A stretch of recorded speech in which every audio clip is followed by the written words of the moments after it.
सभी प्रकार के नफरत और नाम बुलाने वाले संदेशों को पोस्ट करने की हद तक गिर गया है।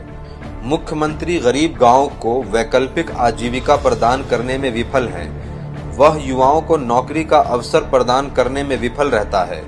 वह शांति बनाए रखने में विफल रहता है। वह मेतई ड्रग्स लॉर्ड्स और कार्टेल्स को नियंत्रित करने में विफल रहता है। इसके बजाय वो पूरे कुकी और जो लोगों को बदनाम करने और नशीली दवाइयों पर युद्ध की आड़ में उन पर युद्ध की घोषणा करने का विकल्प चुनता है। बीरेन का दूसरा बड़ा झूठ ये दावा करना कि कुकी और जो के लोग हर जगह आरक्षित वन की रक्षा, गीली भूमि आदि पर अतिक्रमण कर रहे हैं। स्वतंत्रता से पहले स्थापित किए गए कई कुकी और जो गांवों को अवैध घोषित कर दिया गया है और बेदखली बिना पर्याप्त नोटिस दिए और उचित प्रक्रिया का पालन न करते हुए की गई है। सबसे बढ़कर मानवता के लिए विचार किए बिना जब कुकी और जो के लोग गरीब आदिवासियों पर सरकार की बदतरीन बेदखली के खिलाफ अपना विरोध दर्ज कराने के लिए सभी पहाड़ी जिलों में एक शांतिपूर्ण रैली के लिए निकले तो बीरेन सिंह ने बिना किसी कारण के CRPC 144 लगा दी।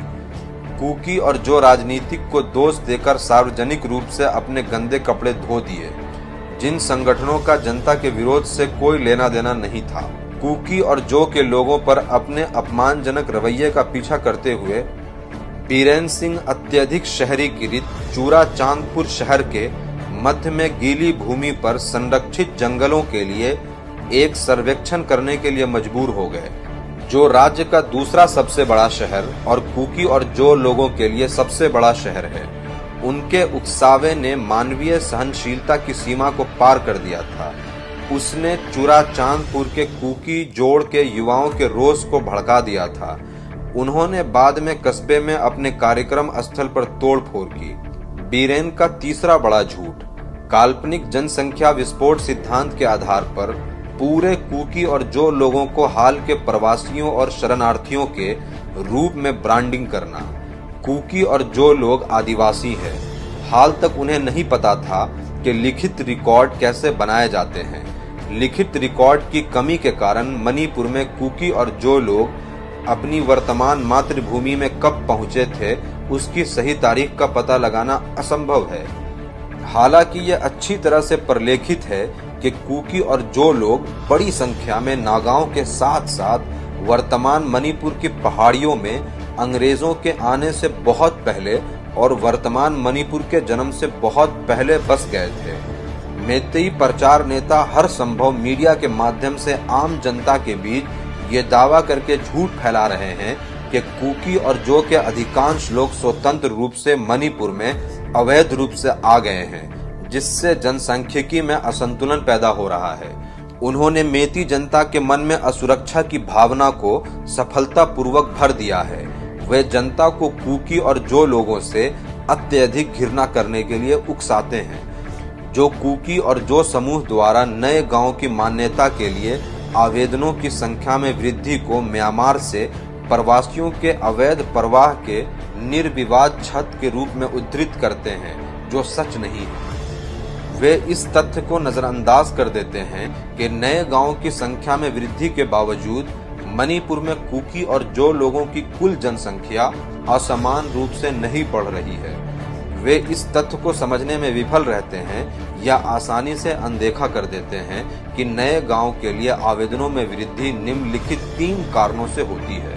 पहला, 80 और 90 के दशक में कुकी नागा संघर्ष के दौरान उखरूल और तामेंगलोंग जिलों से भागे हुए बड़ी संख्या में आंतरिक रूप से विस्थापित लोग नए गांवों की स्थापना करके कुकी और जो क्षेत्रों में फिर से एकजुट हो रहे हैं।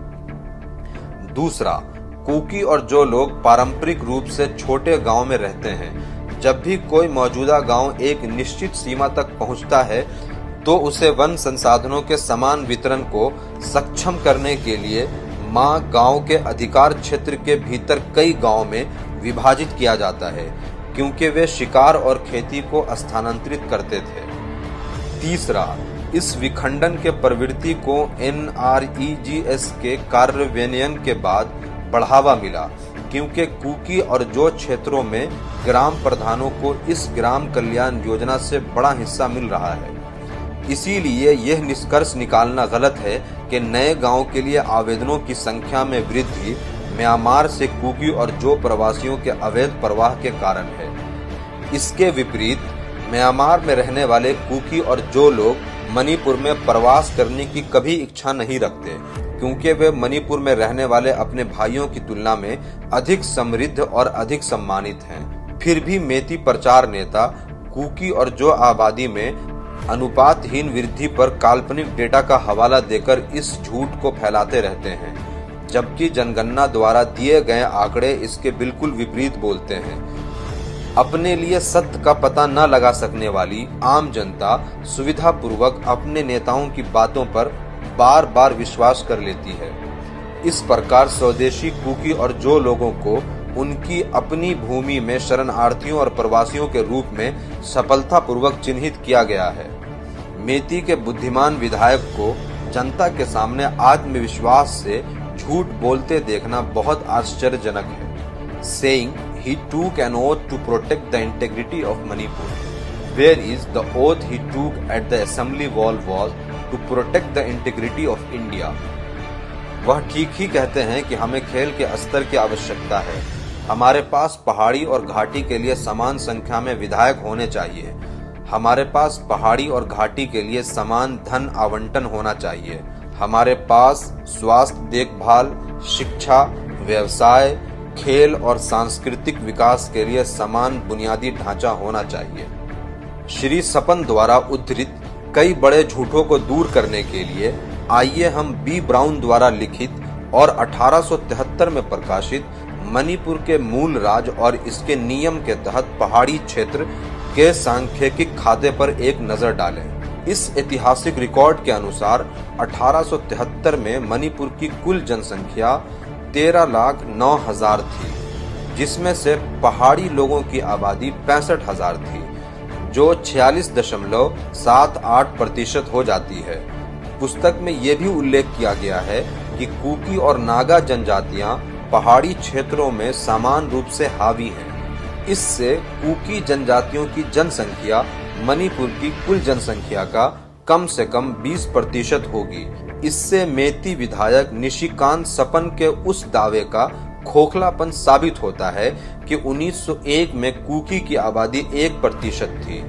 वह और कुछ नहीं बल्कि एक बड़ा झूठा है। हालांकि वह सही हो सकता है अगर वो मणिपुर को केवल इम्फाल घाटी के रूप में संदर्भित करता है। 1904 में गिरियर्सन द्वारा लिखित भारत का भाषाई सर्वेक्षण खंड 3 भाग 3 शीर्षक वाली एक अन्य ऐतिहासिक पुस्तक में कुकी और जो जनजाति की कुल जनसंख्या 6 लाख से 10 लाख के बीच होने का अनुमान लगाया था। वह कुकी और जो क्षेत्र की सीमा का भी विशद वर्णन करता है, जो वर्तमान मणिपुर से बहुत बड़ा है। ये सभी साक्ष्य ये साबित करने के लिए पर्याप्त हैं कि कुकी की अस्मिता और कुकी और जो लोगों की बसावट, जिसे श्री सपन या कोई भी व्यक्ति सिर्फ इसीलिए दूर नहीं कर सकता क्योंकि वे उनकी जमीन हड़पना चाहते हैं। अब नजर डालते हैं 2011 की जनगणना पर। 2011 में मणिपुर की कुल जनसंख्या 28,99,794 है। कुकी और जो लोगों की कुल जनसंख्या 4,48,214 है। यह मणिपुर की कुल आबादी का 15.45% है। यह श्री सपन द्वारा बताए गए 29% आबादी से बहुत कम है, जिससे फिर साबित होता है कि तथाकथित पढ़े लिखे और समझदार मेती विधायक बड़े झूठे हैं। श्री सपन के दावे के विपरीत मणिपुर में कुकी और जो आबादी का अनुपात 1873 में 20% से घटकर 2011 में 15% हो गया है। मेती की शिकायत है कि वे पहाड़ी इलाकों में नहीं बस सकते, फिर भी इम्फाल में फंसे 10,000 कुकी और जो लोगों के मुकाबले कुकी और जो क्षेत्रों में 9600 मेतई फंसे हुए हैं। जैसा कि श्री सपन ने उद्धृत किया है, वह इस तथ्य का संकेत है कि इम्फाल में सभी प्रशासनिक, स्वास्थ्य देखभाल, शिक्षा, व्यापार, बुनियादी ढांचे आदि की एकाग्रता के बावजूद इम्फाल में आदिवासियों की आमद और पहाड़ी पर मेती लोगों की आमद कमोबेश एक जैसी है। इससे ये भी साबित होता है कि केवल प्लेइंग के लिए उसका रोना और कुछ नहीं बल्कि एक धोखा है। इस मौके पर यह उल्लेख करना प्रासंगिक है कि मेती बड़ी संख्या में कुकी और जो क्षेत्रों में बस सकते हैं, लेकिन नागा क्षेत्रों में एक भी व्यक्ति नहीं। इसका कारण यह है कि कुकी और जो लोग मेती लोगों के प्रति अधिक सहिष्णु हैं, जबकि नागा अपने क्षेत्रों में मेती बस्तियों के लिए जीरो टॉलरेंस की नीति अपनाते हैं।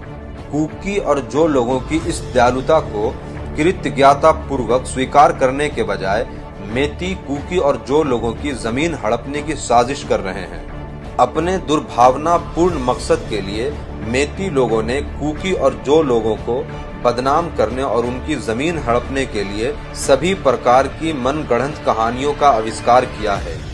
ये मेती की ओर से एक बहुत बड़ी भूल है और उन्हें इसकी भारी कीमत चुकानी पड़ेगी।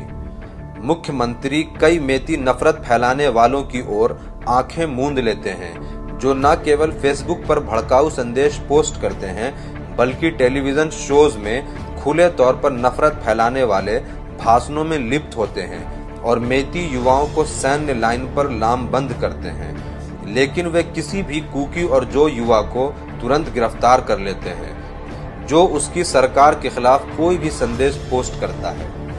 मार्क हाउ किप को सोशल मीडिया पर एक अच्छी तरह से प्रलेखित ऐतिहासिक संदर्भ पोस्ट करने के लिए गिरफ्तार किया गया था। उसने कहा था कि मणिपुर के क्षेत्र को मेती राजा द्वारा भारत में विलय कर लिया गया था, जिसमें इम्फाल घाटी में 700 वर्ग मील शामिल था और इसमें पहाड़ी क्षेत्र शामिल नहीं था। मार्क चूड़ा